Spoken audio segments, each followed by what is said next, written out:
Welcome to Young Minds and Big Questions. Today on the podcast, we've got a film producer and a scientist to talk about climate change and Christianity, part number 2. Check it out.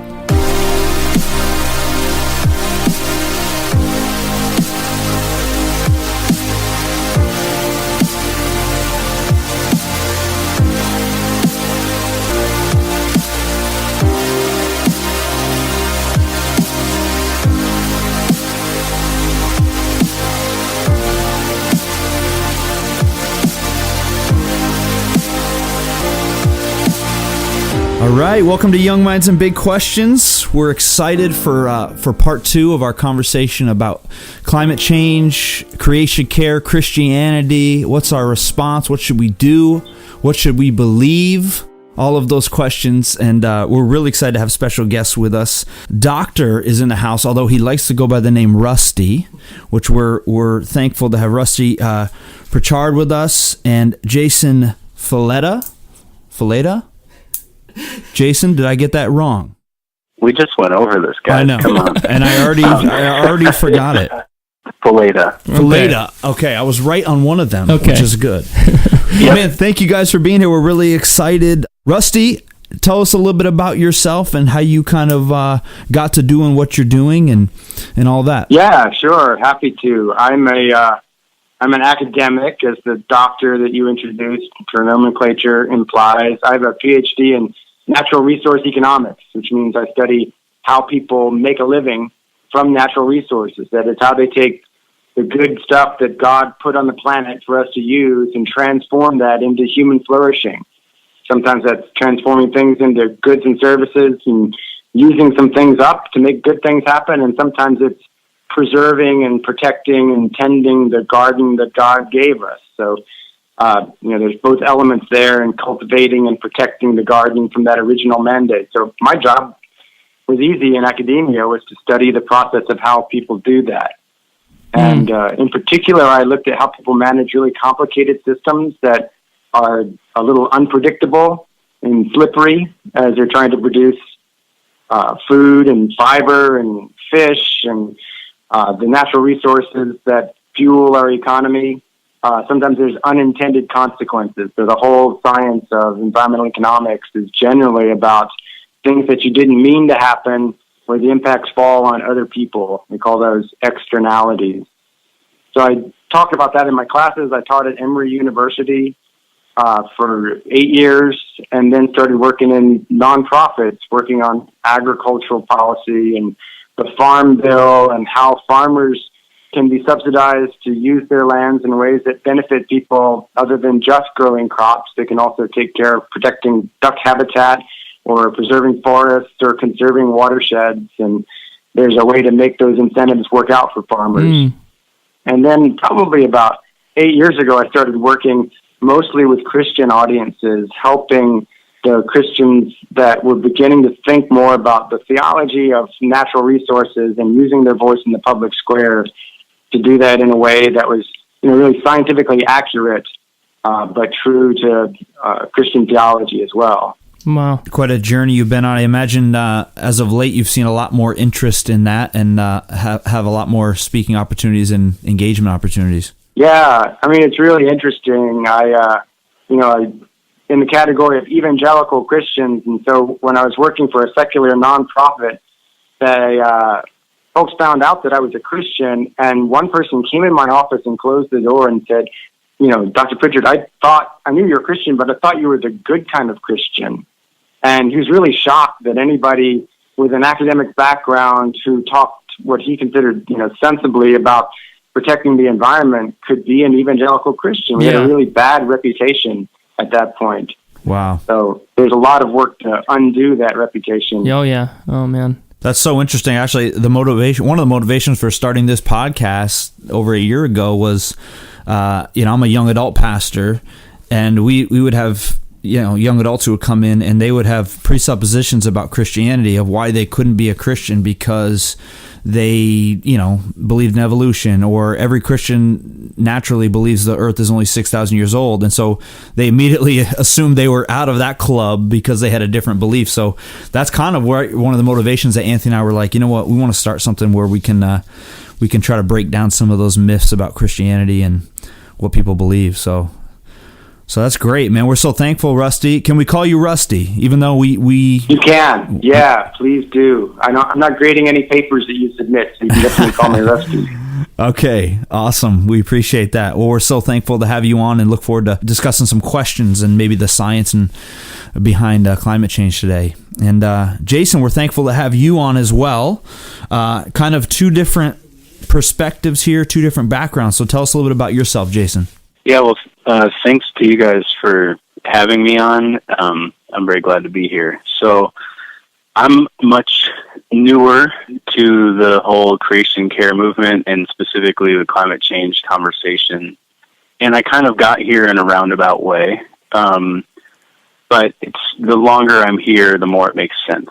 And for me, not to give way too much background, but I think the genesis of how I ended up here really starts with just my theology. And that theology was formed by my parents, who are immigrants from Egypt.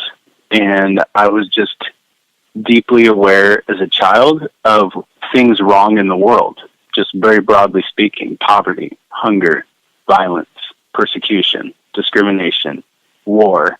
It was just the way they raised us as children and taught me about the privilege I had growing up in the United States and how that was truly exceptional in the world, and that, where they had come from and the things that they left behind were really hard. And my heart was really broken about that, and my understanding of God was deeply informed by that, because essentially, in the simplest childlike terms, God never wanted all those wrong things to happen. And God never intended for people to die from things like diarrhea or hunger. God didn't create people to be destroyed by violence or persecution. And that my idea of who God was and my theology of what it meant to follow him was that his people were the people who get in the way of those wrong things. And that as someone who follows Jesus, my job was to speak out when I saw injustice, when I saw oppression, and to both declare who God was, that he wasn't a God who loves injustice, but rather a God who doesn't want to see that and didn't intend this world to be that way, and then try to repair the wrongs,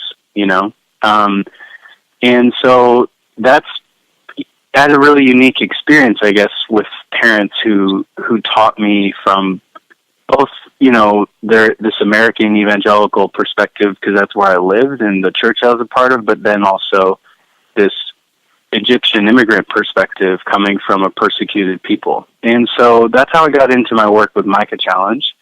And if any of the listeners have heard of Micah Challenge, we advocate around global issues related to poverty. So our definition of advocacy is challenging attitudes, behaviors, and policies that perpetuate injustice. And so we do political advocacy, but we also count it a success if we mobilize people in prayer around an issue or behavior change or lifestyle change in response to some policy, practice, behavior, attitude that makes this world uglier, And so it was really through that work that I got to know people like Rusty, but then I also got to hear firsthand from Micah Challenge colleagues around the world, particularly in the global south, about how climate change wasn't simply a reality that was impacting polar bears and wildlife and glaciers, but it was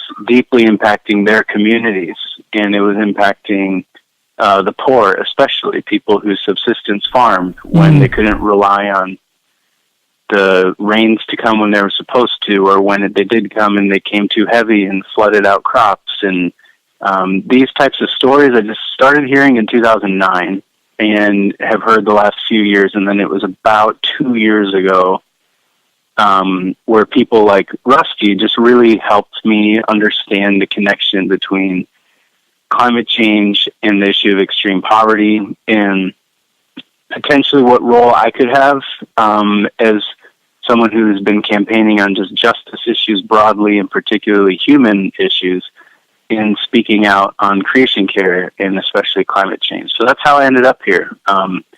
And it's, like I said, a little roundabout way, but people like Rusty have really helped me, I think, feel welcome in the environmental space and find my place there. It's beautiful. We should also note that you were the co-executive producer on the documentary For the Love Of with John Mark McMillan and some others on there. So what was that experience like? And if people haven't checked that out, they can find it on YouTube, I believe. Yeah, it's on YouTube, it's on Vimeo, it's on Facebook, it's at the relevant magazine website. So it's pretty easy to track down if you just look up For the Love Of, and you can add John Mark McMillan to that search and you'll easily find it. So that film came about when Micah Challenge US decided formally, like, okay, let's try to do a public campaign where we engage young people, engage churches, college campuses, Christian college students. We just sort of want to invite them to a conversation, into some initial action around climate change. And there was really not a lot of history of us doing that. Like I've said, we had campaigned earlier on issues like HIV and AIDS and hunger and debt and other kind of more traditionally human issues, so to speak. And the film opportunity emerged just through some connections and through, in particular, one woman named Anna Jane Joyner. And the idea behind the film was, we're not going to try to be heavy-handed. We're not going to try to change anyone's mind even. We're simply going to try to introduce the issue of climate change in a context where we think people will be more receptive or understand it. And so our hypothesis was simply that, there's a lot of young Christians out there who care deeply about the world and who are engaged on issues of trafficking, and they're engaged on issues of refugees and immigration. And the reason perhaps they don't engage on climate is simply because they've never been invited in a way that makes sense to them. And so we thought a cool way to sort of do that would be to make a film and to bring some well-known worship leaders on a trip to a really significant international meeting around climate change that had nearly every head of state that's a member of the United Nations was there to come up with this Paris Agreement, which has recently been in the news because last week the head of the EPA expressed his desire for us to start to move out of that. So we went to Paris during that international summit, and we basically took these 4 Christian artists who, I should say, aren't activists, and particularly aren't climate activists. Yeah. They're simply open-minded people who love God and have been moved by God's creation in some way and just had a desire to learn more. And we basically filmed them learning more. It sounds boring, but it was really interesting to just take them to meet with scientists or politicians or Christian leaders from other parts of the world to just hear about these people's perspectives and experiences. And then we just filmed them discussing it and sorting through that and trying to understand what this should mean for their lives. And by the end of the film, it's pretty clear that these artists are convinced climate change matters, not simply because it is impacting God's creation in some devastating ways, but it's also impacting some of the most vulnerable people in the world. And so that was the film. Yeah, dude, I loved the film. When John Mark McMillan first tweeted about it, I got really, really excited. And when it finally came out, I thought it was really, really well done. So it's awesome to talk to somebody who was a part of it. If you guys haven't seen For the Love Of, you have to watch it. It's well worth watching. And we're going to attach a link in the description of this podcast so you guys could check it out there. So in the documentary, John Mark McMullen said climate change is a human rights issue. My question to you guys is, why don't Christians view climate change in that way? There's a whole slew of issues that Christians are passionate about and care about, but why is this issue kind of taboo? That's really interesting. I suspect that Jason is probably right, that there's a lot of culture and connectivity involved in answering that question. And it's basically who you know and what conversations you're already a part of. So most Christians that I know have never heard anyone talk about climate change as a human rights issue or as a spiritual issue. They think of it as an environmental issue. I mean, everybody would say that if you ask them, what kind of issue is climate change? Oh, that's about the environment. Right. And the environment is such a weird, flat, tasteless kind of word about God's creation.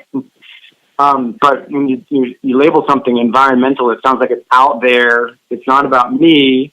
It's about maybe the place where I live, but really I live in my house and I live in my car, and the environment sounds like something I would visit on the weekend, not the thing that helps me make a living. Yeah. And particularly because climate change has so often been portrayed as something that's happening to other people far away from here, and probably more in the future than now.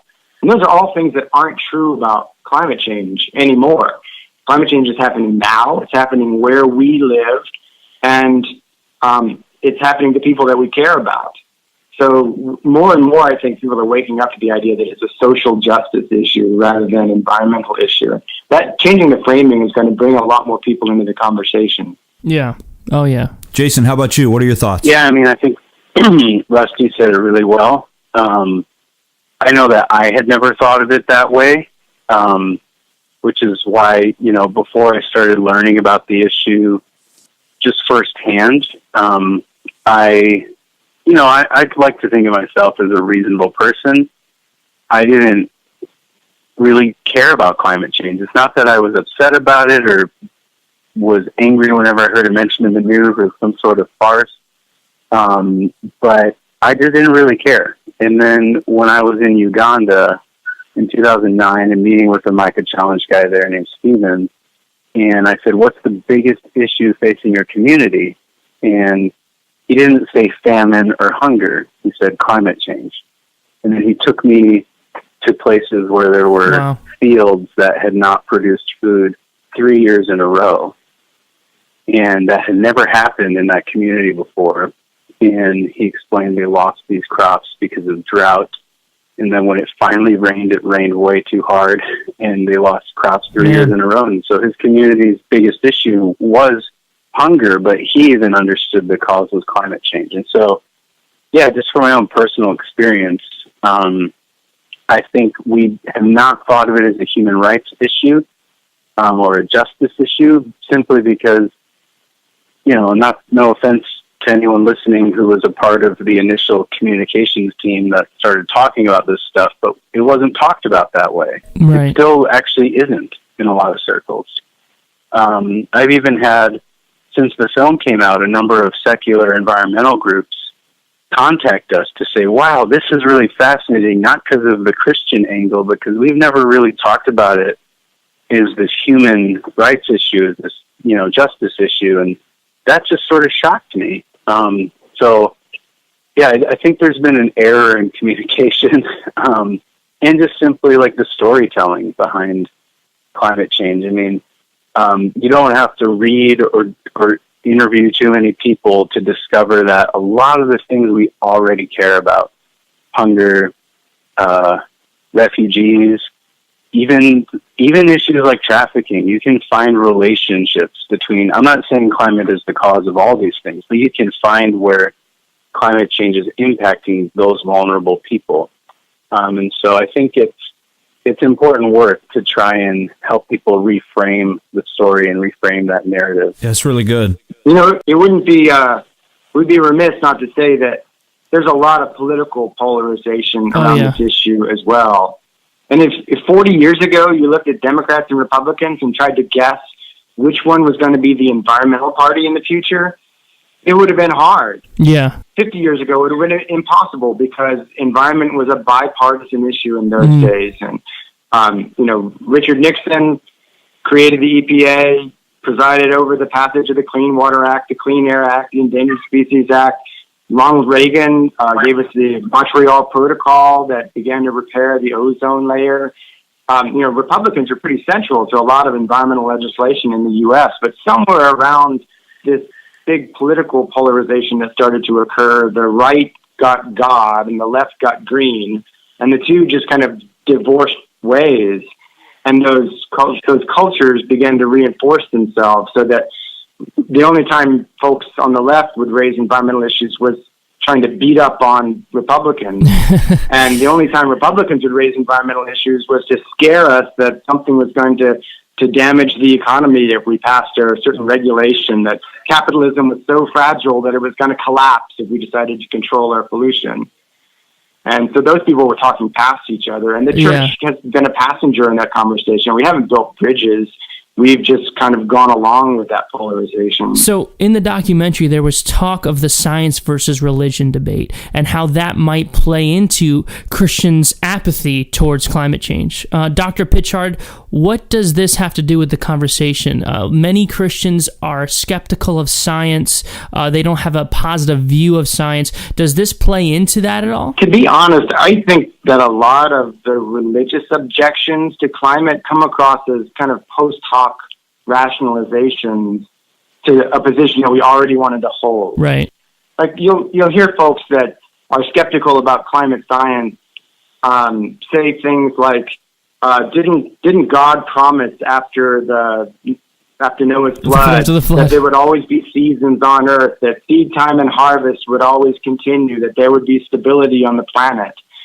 And didn't he say that I've drawn a line in the sand and told the waters that you can't cross over this anymore, that it's going to protect the earth from flooding?" And that's clearly proof texting and can't be used to say that coastal areas aren't susceptible to floods, because we saw it happen in New York and New Jersey. We saw it happen in New Orleans and Mississippi. So sometimes we come up with scriptures to justify a position that we already hold. And I think most of the Christian division on this is really driven by our allegiance to political ideologies rather than by our perspective on scripture. All right, so here's my follow-up question. And I think I know the answer, but I want to know your perspective, certainly as someone who deals with climate change and economics. What is behind the political motivation to deny climate change, or if not deny it, then to lessen it as an important issue? Well, let me say to start with that I think it's really good practice to be suspicious of any new idea and to make it earn the right to be heard, and not to just jump on a bandwagon because somebody raises the specter that somebody somewhere is going to suffer from something. So to ask that we alter some of the fundamental ways in which our economy operates because of a scientific theory that I've never heard of before is pretty rational. And I think that there's a right and just kind of suspicion of new ideas like that. But in the end, there becomes a kind of entrenched interest set that shows up there that there's a disinformation campaign about climate science that's pretty active in the U.S., and we all fall prey to it, sometimes because it just keeps us from talking about it, because we don't want to start an argument. There are folks that are trying to confuse us on the issue, and there's people on the pro-climate action side that simplify the messy and complex science as well, because they just want to motivate people to jump on their bandwagon. And it's really hard to foster those spaces where we can take a deep breath and have a civil discourse about it. I think that there's some outside forces that drive our inability to have conversations about it. And it's time for Christians, for example. We're used to having conversations that cause us to challenge our assumptions and cause us to question our lifestyles and cause us to look to God to change us and to correct our mistakes. Like, that's something that Christians as a community have that maybe a lot of other elements of U.S. culture that's not so present.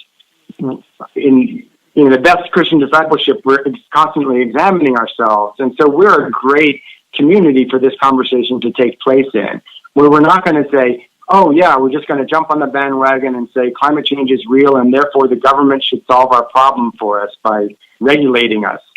We're going to say, what can we do as Christians? What's our responsibility before God? And we'll act on that first, and we'll work our way up to taking responsibility for our households and our churches and our businesses.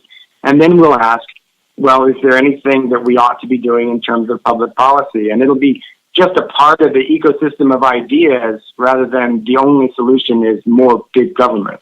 Okay. Now, but one of the questions I have, because in conversations that I have with people about this, the pushback I get is they'll say something like, well, there's a lot of scientists who don't believe in climate change. And the climate's always changing. Right. So my response is like, oh, well, who? And they'll Google, climate change isn't real, and pull up some article or website. As someone who's in that community, could you shed some insight on that? Is there a large amount of scientists or any scientists that are deniers of climate change, or is there a consensus there? I don't like to use the word denier because that kind of like is Holocaust vocabulary, and you talk about Holocaust deniers, and that's just a evil thing. And I think most people that are suspicious of climate change aren't evil people. Right. I was a climate change skeptic for a long time. Really?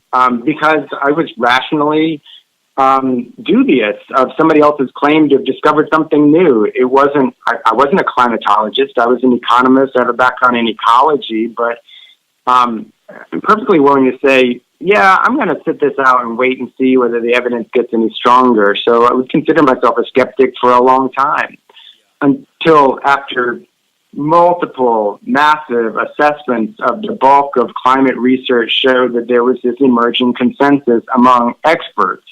Now, you don't decide whether something's true or not in science by voting on it. So to talk about a consensus is a little misleading, but 97% of the folks who work on climate change think that climate change is real. People are the primary cause of the warming that we see in the climate, and that some policies can be enacted to do something about it.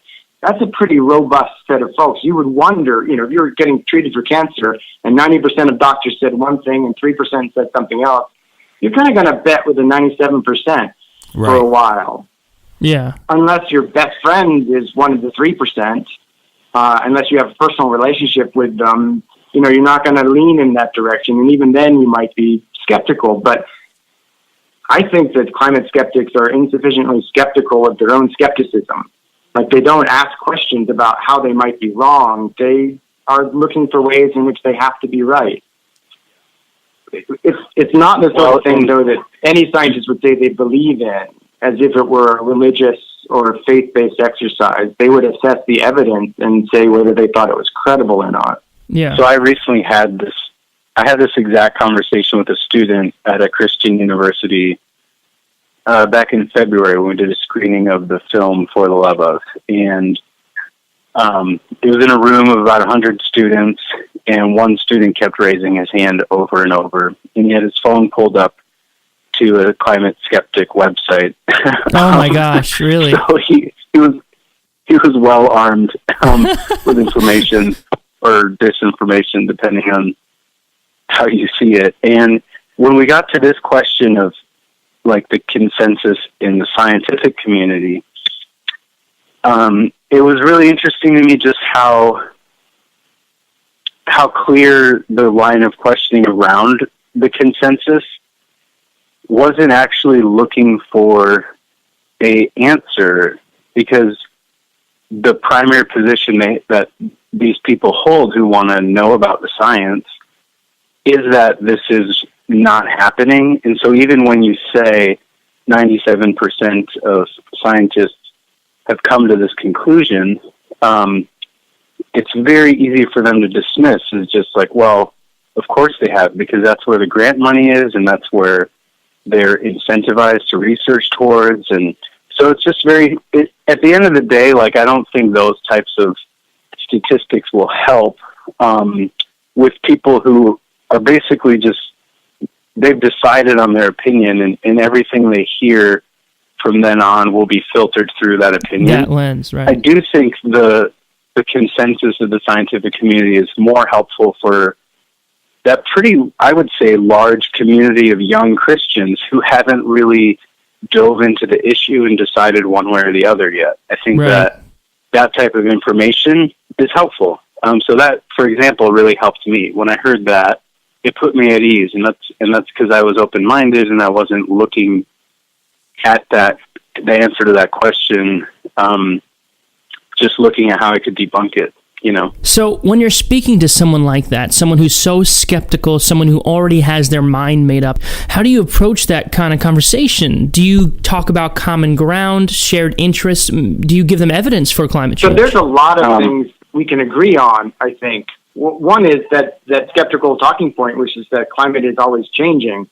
And we know that for a lot of the most vulnerable people on Earth, their climate is changing for the worse. Yeah. Their rainfall patterns are becoming more unpredictable. Temperatures are changing so that it's harder to grow the crops that you're used to growing. And there are a lot of things that we can do to make life easier for those people. If we were to redirect our foreign aid dollars and our private aid dollars, our investments in Christian development work, to do things that help people become more climate proof. You know, people are always going to be hit by tropical storms. And so when we help people build schools and bridges and hospitals, we should take into account those changing weather patterns and build them into our expectations about how we do our stuff. And we help people learn sustainable development practices. It doesn't have to be because we believe that people are causing climate change and they've got to defend themselves against that. It's that they need to protect themselves against the weather patterns that are changing already. So we can agree on those adaptation measures. Yeah. And that gets us a long way to solving some of these problems. And it gets us in the conversation about what a changing climate means so that we're not isolated. And I think it's been really helpful in a lot of cities when pastors and community leaders, who are the ones who have to house the people that are forced to flee their homes in the event of natural disasters like tornadoes and storms and hurricanes, those pastors become involved in emergency preparedness planning, and they just become more familiar with the fact that everybody there believes that climate change is being driven by people and it's making things worse. They become a part of the conversation rather than part of an isolated pocket of resistors and skeptics. So that's one area where we can find common ground, is how do we help people cope with climate change, whatever the source. So Jason mentioned before that the new head of the EPA was backtracking on some of the progress that was made during the Paris Climate Agreement. Are there any policy proposals that you guys think Christians should get behind and support? This is all sort of changing every day. Right. And so there's a couple of just general things I've observed in the last 2 or 3 years that I've been a part of this work, is that it seems that a lot of the change that will reduce specifically CO2 emissions, a lot of the policy change that directs that is happening at the state and the local level. So, for example, I live in Portland, Oregon, and the city of Portland has its own carbon reduction strategy and plan and policy in place, and it's already impacting the way the city does business and the way the city buses run and the way the city, purchases things and travel and all these other things. And that's going to happen with or without the U.S. in staying in the Paris Agreement. So I don't know all the specifics in everybody's state, but I do know that it seems like a lot of the solutions in the policy side are emerging at the state level, or at the city level if you live in a big city. And then I do think it's worth it to advocate specifically, and this would have to be to the administration, because they're the ones who got us into the Paris Agreement. It was done not through Congress. It's the kind of thing that a president can commit to. Mm-hmm. So President Obama committed us to that. I think it's really worth trying to advocate for the U.S. to stay in that agreement. Partially because of the implications it would have in U.S. policy, which, to be frank, were never really ironed out after the promise to be a part of the Paris Agreement and to reduce emissions, et cetera, by a certain amount, and to pledge money to help poorer nations adapt to climate change and all that stuff. The specifics never really got totally worked out, but I think that the message it sends the world, if one of the top 2 emitters in the world is still committed to this kind of global program that a lot of nations are invested in, I think it carries a lot of weight and it really helps hold other nations accountable. And so I do think that that's a specific thing that Christians can advocate for is directly to the administration, that they stay in the Paris Pledge and the Paris Agreement, because it matters not just for our nation, but a lot of nations watching. And so that's something we've encouraged people to do. We set up a phone line for people to call Scott Pruitt and to just encourage him generally to just view his role at the EPA as protecting God's creation and protecting vulnerable people. And so, yeah, that's kind of the things that come to my mind. Rusty, you probably have some other insights. Oh, there's a long list of possible solutions. But I think praying for Scott Pruitt is a good idea because he's somebody who knows God and no doubt listens to him. And we're moving under the current administration in the wrong direction by doing things like the Trump administration has proposed reducing funding for measuring and tracking weather and climate changes. And that's going to hurt the economy because we won't have the kinds of investments in up-to-date technology that let farmers know what kind of crops to plant and let people plan for long-term emergency management services and things like that. So it's unwise to cut off our sources of data and to undercut the science that isn't anything about finding solutions. We can't just close our eyes and try to hope that the problem just goes away. I think there's a big problem, though, in that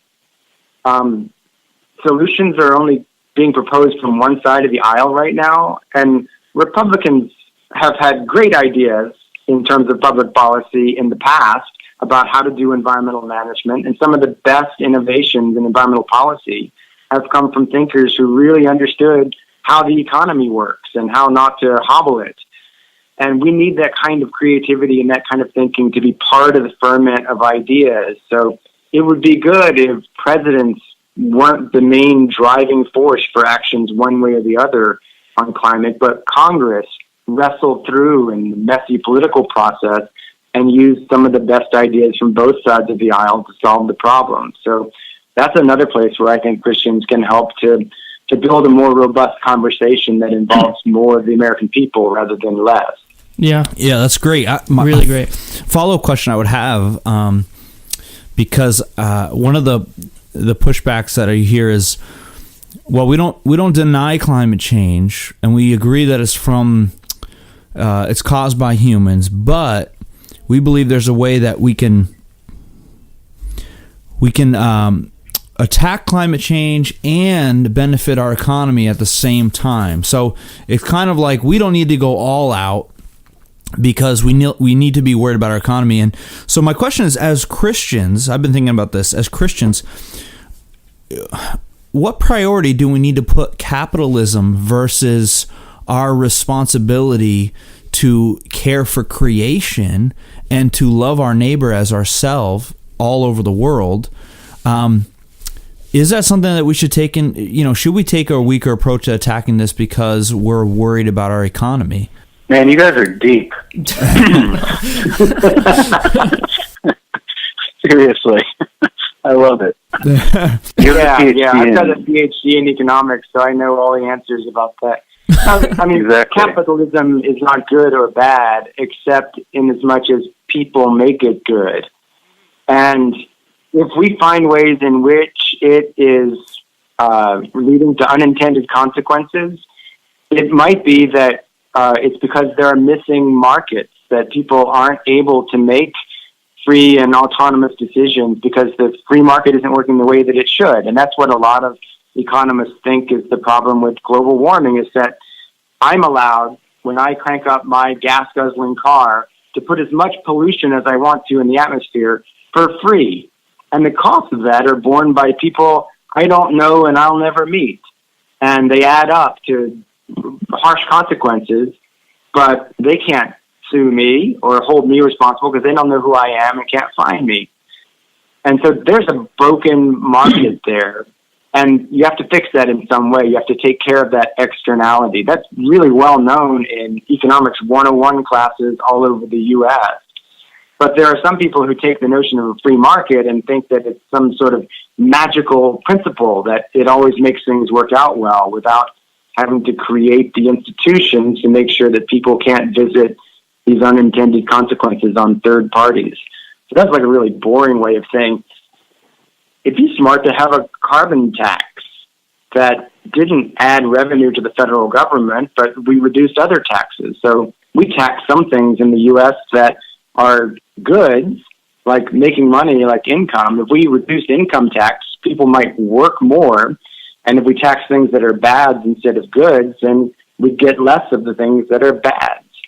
You know, that's kind of basic principle. It's called a Pigovian tax, if you want to Google that, after Alfred Pigou, economist. But it means you tax things that you don't want, and then you get less of them. We tax cigarettes and alcohol because we don't want those things to be consumed in such great quantities. It causes great public health problems. Carbon is a great public health problem. You know, tens of thousands of people die every year because of the kind of pollution that we get from power plants. And if we controlled that, there'd be a great public health benefit in the U.S. So a tax is a great way to sort of sort that out.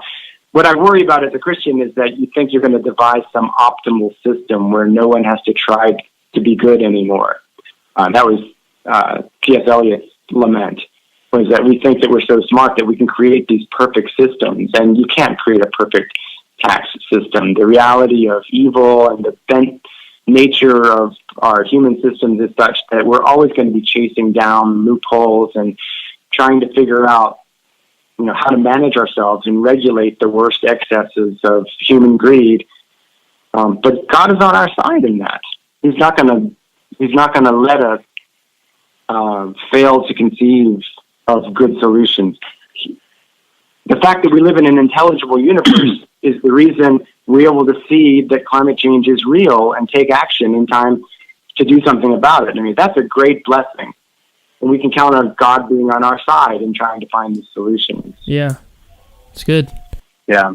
Here's the thing on your question, is that people who normally ask that question fail to realize that they have already sacrificed their market principles and potential earning, just like theoretically speaking, in the marketplace for values.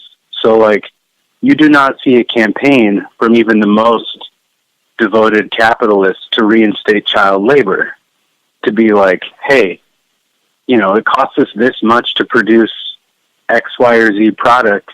If we make kids work for free, we'll make that much more money. Like, nobody is doing that, right? I hope to God no one is campaigning for that. They just send it overseas where it's not illegal, right? Well, yeah, that's that's definitely a problem. But as far as like in principle, it's like, people absolutely already sacrifice the bottom line of earning and profit for our values. Yeah. And we do that with all kinds of ways. Things could be cheaper, that people who love capitalism and are devoted to free market, which strangely there is a huge thread in American Christianity.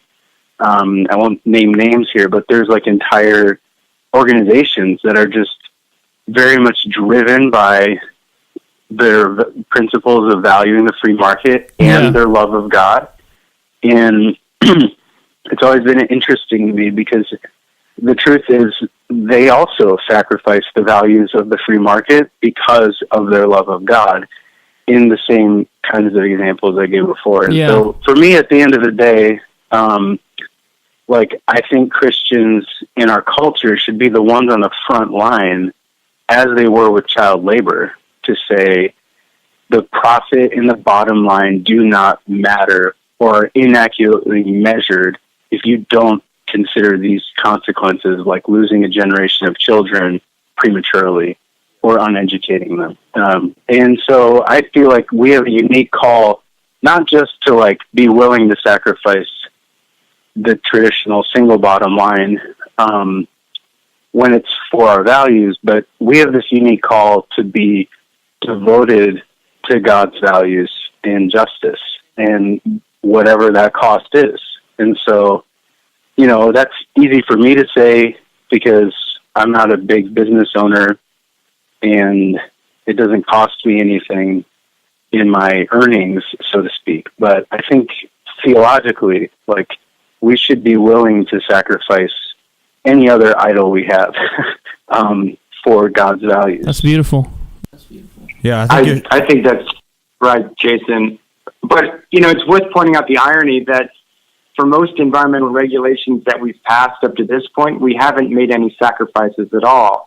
When you look at the benefits that come from reduced healthcare costs and reduced suffering from air pollution and compare it to the cost on industry of implementing air pollution regulations under the Clean Air Act, you get a return of like 20 to 1 on that investment. So there's these huge benefits to the economy from undertaking some limits to this free ability to distribute your pollution to people all over the planet. And we don't lose out overall in that factor. Industry bears some of those costs. They always end up being lower than people predict ahead of time. And the benefits almost always end up being bigger than people predict ahead of time. So, you know, it was nice to talk in theory about a sacrifice between the economy and taking care of creation. But in actual fact, for everything that we've undertaken so far, it's generally been a benefit. Yeah, and isn't so much of this conversation for Christians. I think one of the reasons why Christians have a bad rep in America is because so many Christians have bought into this American dream Christianity, you know, where the reason for resources and blessing is just to have a more comfortable, safer life, and we've lost sight of the mission of God, you know, to be a kingdom of priests, as N.T. Wright calls it, and be responsible for bringing heaven to earth, and how we care for creation, including humanity. And so if we viewed our role as that, and we viewed our resources as designated for a mission and intended to be stewarded for the benefit of God's world, wow, that would be a powerful voice for Christianity, and I think it would change a lot of people's opinions. Yeah. You know, I'll tell you a story from the night we released the film For the Love of here in Portland, Oregon. So John Mark McMillan came out, and one of the other artists, Stephen Roach, came out. They performed music. We did like a big event here in Portland at a pretty historic like music venue, the Aladdin Theater. And at the end of the night, when everything was all said and done, everybody had left, and I was kind of settling up the bill with the house manager there. He said, "Hey, I'm a heathen, right? Like I don't believe in anything." Like those were his exact words. "I'm a heathen." But this is beautiful, and this kind of Christianity speaks to me, and I want to share this film with a lot of people.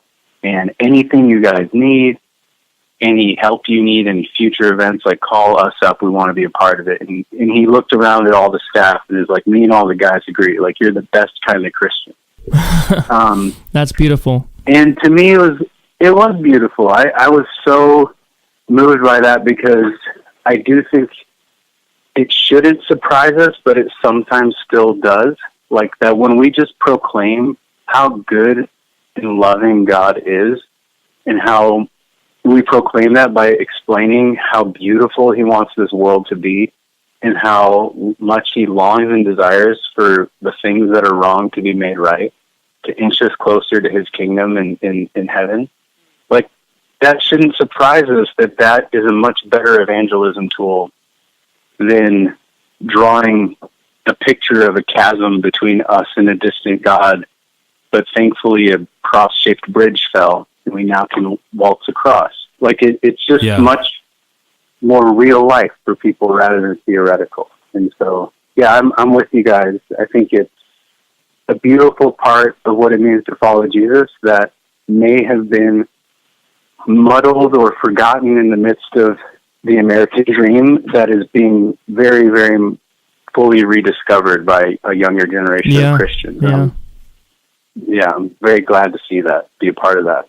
That's awesome. Hey, if our listeners want to check you guys out or hear more about you or from you, where can they find you guys? You on Twitter? You got websites? You could check out the Micah Challenge USA website. That's micahchallengeusa.org. Sweet. Full disclosure, I'm on the board of Micah Challenge because I think it's an awesome organization. Really, doing the best work out there at communicating an integral gospel that is really about Jesus renewing all things and what role we can play in cooperating with him in that task. Awesome. Jason, how can the listeners find you? I'm easiest to find on Twitter, just at Valeta, and I don't use Facebook. I have Instagram, but it's a lot of pictures of my babies. So if you want to check out Jason's babies. Yeah, I'm at Rusty Pritchard. I'm an infrequent tweeter. Well, when we put this out, we'll be sure to tag you guys on Twitter as well. Cool. So yeah, if you're listening, man, follow these guys or check them out. Check out the documentary too. Check out the documentary. It's great. Guys, thank you so much for what you're doing and for bringing your voices and insight onto the podcast. I really appreciate it. Thank you, Jason and Rusty. Oh, it's really fun to talk with you guys. Awesome. Yeah, both of you, thank you so much. Appreciate it, and keep up the great work. These are good conversations. They're important. We appreciate that. You too. Thank you, guys. Thanks, guys. We appreciate it.